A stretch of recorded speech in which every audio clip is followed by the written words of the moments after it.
তোমাদের সবাইকে দাদার কাস্টমে স্বাগতম জানাই। ক্লাস 8-এর প্রথম ইউনিট টেস্টের বাংলার একটি মডেল কোশ্চেন সেট সম্পূর্ণ উত্তর সহ আলোচনা করব। ক্লাস 8-এর প্রথম পর্যায়ক্রমিক মূল্যায়নে বাংলায় নাম্বার থাকবে 15, সময় থাকবে 30 মিনিট। এবার দেখো প্রশ্ন উত্তর পর্ব শুরু করছি। 1 নম্বর সঠিক উত্তর নির্বাচন করো যে কোনো 4টি। এখানে দেখো অনেকগুলো অপশন আছে, তার মধ্যে যেটা সঠিক সেটা আমাদের লিখতে হবে।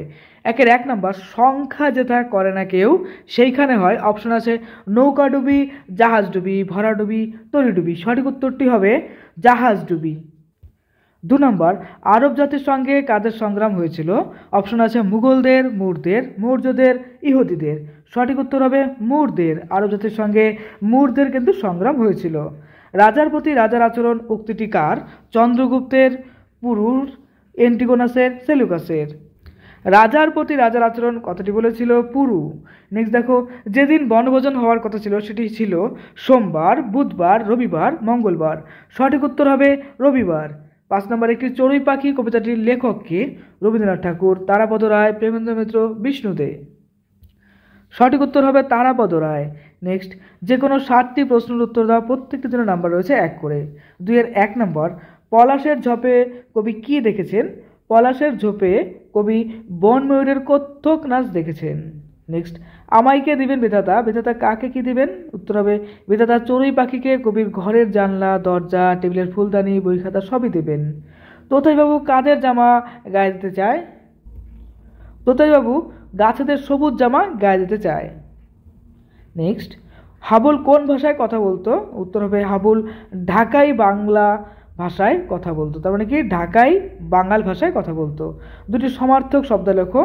আকাশ, আকাশ হবে গগন, অম্বর। নেক্সট 6 নম্বর সন্ধি বিচ্ছেদ করো। নির্বাক, উদ্ধার। অ্যান্সার হবে নির্বাক হবে কি নি বিসর্গ যোগে প্লাস হবে বাক। উদ্ধার হবে উত যোগ হার। নেক্সট দেখো 7 নম্বর আশ মিটিয়ে যুদ্ধ জিনিসটা উপভোগ করার জন্য অপু কি করতো? উত্তর হবে দেখো অপু একটি কঞ্চি বা বাঁকারি নিয়ে যুদ্ধ খেলতো আর যুদ্ধ জিনিসটা উপভোগ করতো। পথের পাঁচালীর মোস্ট ইম্পর্টেন্ট প্রশ্ন উত্তর আমি অলরেডি সাজেশন দিয়ে দিয়েছি, অবশ্যই দেখবে। 8 নম্বর অপু অসত্য গাছের দিকে তাকিয়ে কি ভাবতো? উত্তর হবে অপু ভাবতো অসত্য গাছের ওপারে সুদূরে কোনো অজ্ঞেয় দেশ রয়েছে, যে দেশের রাজপুত্রদের কথা শুনে সে রোমাঞ্চকর অনুভব করত। তারপরে দেখো যে কোনো 2টি প্রশ্নের উত্তর দাও, প্রত্যেকটির জন্য নাম্বার রয়েছে 2 করে।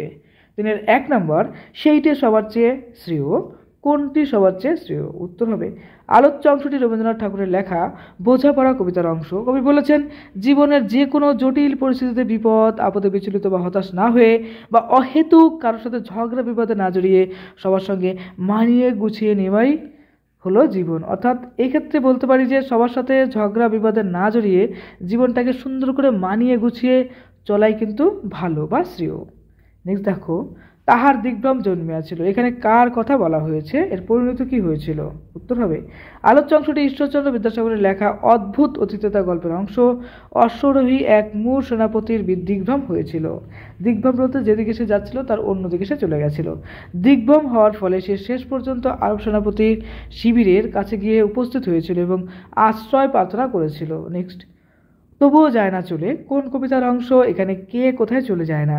উত্তর হবে আলোচ্য অংশটি তারাপদ রায়ের লেখা একটি চড়ুই পাখি কবিতার অংশ। এখানে কবিতায় বর্ণিত সেই চড়ুই পাখিটির কথা বলা হয়েছে যে এপাড়ায় ওপাড়ায় পালেদের বসুদের বাড়িতে চলে যায় না। তোমাদের ক্লাসের বইভিত্তিক সাজেশন দেওয়া হয়েছে, অবশ্যই দেখবে। সামনে পরীক্ষা, সময় একদম নষ্ট করো না, মন দিয়ে পড়াশোনা করো।